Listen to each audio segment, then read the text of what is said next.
正在美国纽约的韩国外长郑义溶在接受美国有线新闻网主持人提问时表示，不会加入与中国对立的小集团。他还纠正了 CNN 主持人所谓中国开展强势外交的说法。他表示，中国已不是20年前的中国，各国应努力听取中方主张，并表示中国积极外交是理所应当。几乎同一时间，新加坡前资深外交官马凯硕也强调，新加坡以及东盟都不会加入美国主导的 AUKUS 等军事联盟。面对美国的不断拉拢，韩国和新加坡等国家纷纷对美国释放不同的观点，这说明了什么？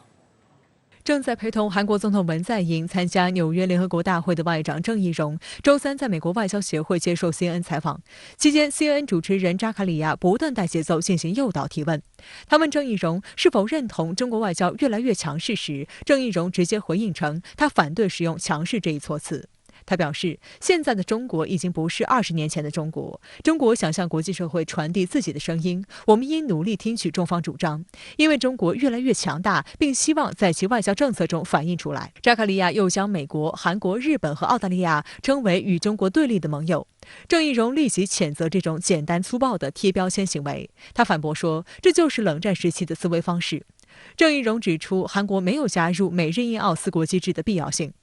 当被问到是否应在中美之间做出选择时，郑义溶称，我们不会被迫做出选择。郑义溶表示，韩美同盟是韩国外交的主轴，中国是韩国最重要的经济伙伴，希望美国和中国关系更为稳定。上海社会科学院国际问题研究所副所长李开胜向深圳卫视表示，郑义溶的表态表明韩国在用现实的眼光和理解的态度来看待中国和中国外交。很多这个人看待中国外交，实际上是把它妖魔化的，把中国一些正常的动作这个视作所谓的咄咄逼人。那么我觉得它是一个现实的眼光。那么第二个呢，它是用一种发展的眼光来看中国，中国也在变化。那么世界看待中国，自然也要这个有一些变化，不能够用20年前的这种框架来套现在的中国。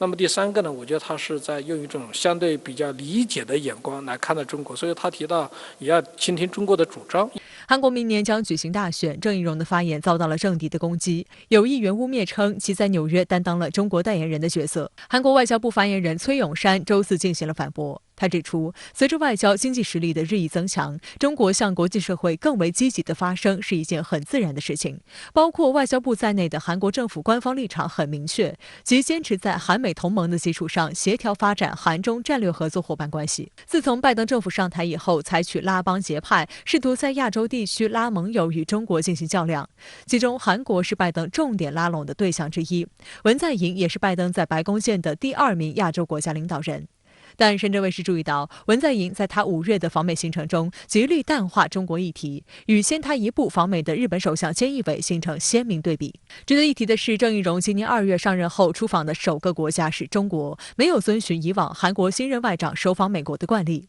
郑义溶在中国表示，对于韩国来说，中美关系都十分重要。中国是韩国的邻国，也是最大的贸易国，而美国则是韩国唯一的同盟国，因此不会在中美间选边站。对于韩国拒绝选边站队，美国加大施压力度。9月14号，澳大利亚外长佩恩和防长达顿在首尔与韩国外长郑义溶以及防长徐旭举行韩澳2+2会议。令人颇感突兀的是，澳大利亚竟然在这场会见中不经意提及美国国会希望韩国加入五眼联盟的消息。韩国国防部长徐旭则婉拒道，关于美方邀请加入五眼联盟一事，韩方还需进行多方研究。韩国韩民族日报称，无论是4国机制还是五眼联盟，都毫不掩饰其针对中国的意图。韩国要是被卷入这场无妄之灾，后果难以想象。面对美国不断逼迫韩国选边站队的咄咄逼人态势，9月14号至15号，国委员兼外长王毅访问韩国期间则强调，中韩是搬不走的近邻，更是离不开的伙伴。中方愿同韩方保持高层交往和战略沟通，锚定两国关系正确航向。郑义溶则回应道，韩中两国在疫情形势下保持高级别沟通，韩方愿同中方进一步发展面向未来的韩中关系。对于美方绑架亚洲国家的企图，新加坡国内反对声音也很突出。该国前资深外交官、新加坡国立大学亚洲研究所杰出研究员马凯硕日前在一个论坛指出，东盟国家不会加入旨在对抗中国的美日印澳4国联盟，或是美英澳签订的3边安保联盟协定 AUKUS。马凯硕还指出，相比此前全球出现的超级力量，中国的崛起过程是和平的，西方应抓紧与中国合作的机会，不应该四处挑衅。参加从场论坛的冷战史和中国研究专家、耶鲁大学历史系教授文安利分析称，美国越来越重视 AUKUS 和五眼联盟这样的英语系国家联盟，深层次的原因是美国对这些国家感到强烈的不信任。文安利指出，美国对盟友的印象还停留在冷战时期的架构，但这显然是过时的想法。另外呢，我觉得他们还有一个教训，就是说美国的靠不住。我觉得更多这个其他的东南亚国家也会对这个美国的承诺啊，包括对这个美国来强化地区所谓的联盟的这种举动啊，抱以更多的怀疑。